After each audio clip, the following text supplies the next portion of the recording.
What's up guys, इस video में हम देखेंगे इनलाइन और ब्लॉक एलिमेंट्स के बारे में। हमने पिछले लेक्चर में देखा था div टैग क्या होता है, हम इसमें देखेंगे कि स्पैन टैग क्या होता है। हम देखेंगे दोनों के बीच में का डिफरेंस। प्रेडोमिनेटली दो टाइप की लिस्ट्स होते हैं, ऑर्डर्ड और अनऑर्डर्ड लिस्ट, वो कैसे होते हैं वो वी विल सी। ऑल्सो हम देखेंगे फॉर्म्स में जो इनपुट्स और बटन्स और लेबल्स होते हैं वो वाले टैग्स को हम कैसे यूज करते हैं। तो चलो let's get into the screen. We have already this. अभी ऐसा करते हैं, इसको एक डिव में डालते हैं। Let us understand what is block level first. अभी ब्लॉक लेवल में क्या होता है कि कोई भी टैग अपनी जो अवेलेबल सारी जगह है, सारी जगह which is available to it, वो सारी जगह ले लेता है एंड वो एंटायर एक ब्लॉक कैप्चर कर लेता है। तो that is why it is known as block element. But जो इनलाइन एलिमेंट है वो थोड़ा सा दयालु किस्म का है। वो क्या करता है कि जितनी जगह चाहिए उसको बस उतना ही लेता है, जितनी चद्दर चाहिए उतना ही पैर पसारता है। So that is the thing. तो let us see this with the example. यहाँ पे I have created a div tag. अभी इसमें let us write something. अभी से this is the, यहाँ पे I am putting the block level tag. Now यहाँ पे say this is the content को इसमें डाल दिया मैंने for Vivek's channel. Okay. अभी let us use दूसरा p tag. This is the, यहाँ पे we will use the दयालु inline element.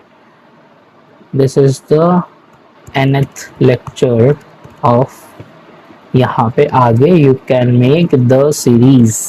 इसको सेव करते हैं and let us see ये दिख कैसे रहा है। ऐसे यहाँ पे देखो, this is the content. Content में if you are able to see, यहाँ पे देखो we have put it in div. तो div is a block element, तो इसने सब कुछ ब्लॉक कर दिया है एंड अगले इसको नेक्स्ट लाइन पे पुश कर दिया है। बट यहाँ पे देखिए second one we are using span tag. तो span is an inline element.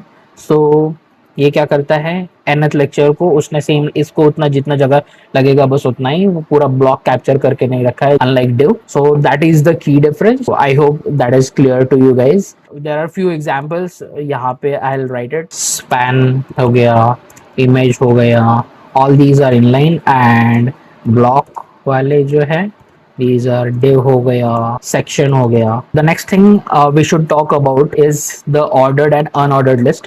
Ordered मतलब simply उसमें numbers आएंगे and unordered में जिसमें numbers नहीं आएंगे। Very simple. So देखते हैं, this is the tag for the ordered list. यहाँ पे li is the list element.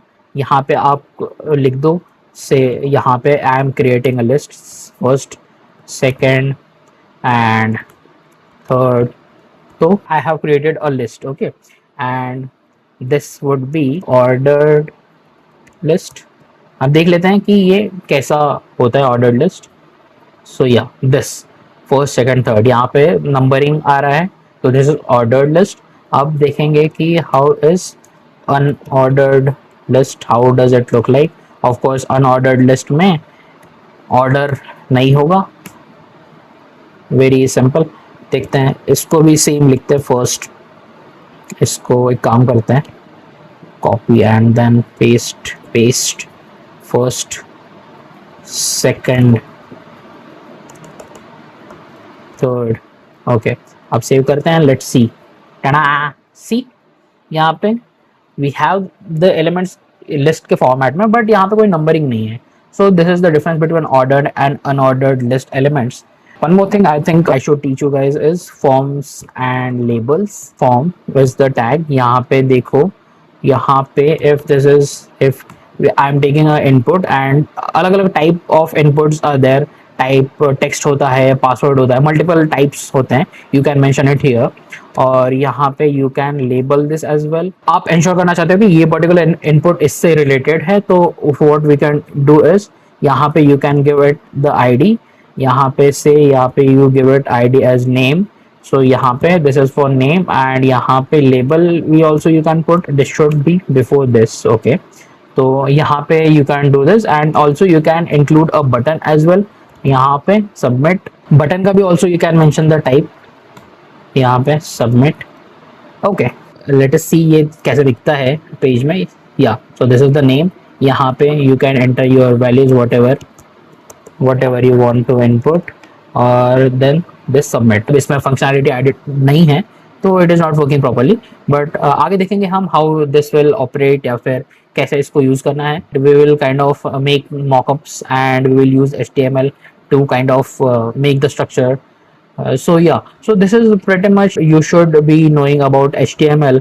और आगे if there is anything that is to be included, I will include in that particular lesson or lecture. इस video में हमने जितना HTML cover किया है that is sufficient at the introductory level. हम देखेंगे कि और HTML के अलग अलग टैग्स और एलिमेंट्स होते हैं, हम देखेंगे उनकी स्पेशलिटीज़, हम देखेंगे उसके बारे में। एज वी मूव फॉरवर्ड हम CSS भी सीखेंगे, हम जावास्क्रिप्ट भी सीखेंगे, हम एक फुल फ्लेजेड प्रोजेक्ट्स बनाएंगे और उसके दौरान हम समझेंगे और जो रेलेवेंट HTML टैग्स हैं हम उनके बारे में सीखेंगे। अभी हम बेसिक्स सीख रहे हैं बट धीरे धीरे हम लेवल को बढ़ाएंगे और हम बिगिनर से एडवांस तक जरूर पहुंचेंगे। Just keep working and just keep believing. If you like the explanation please hit a thumbs up and also make sure you subscribe.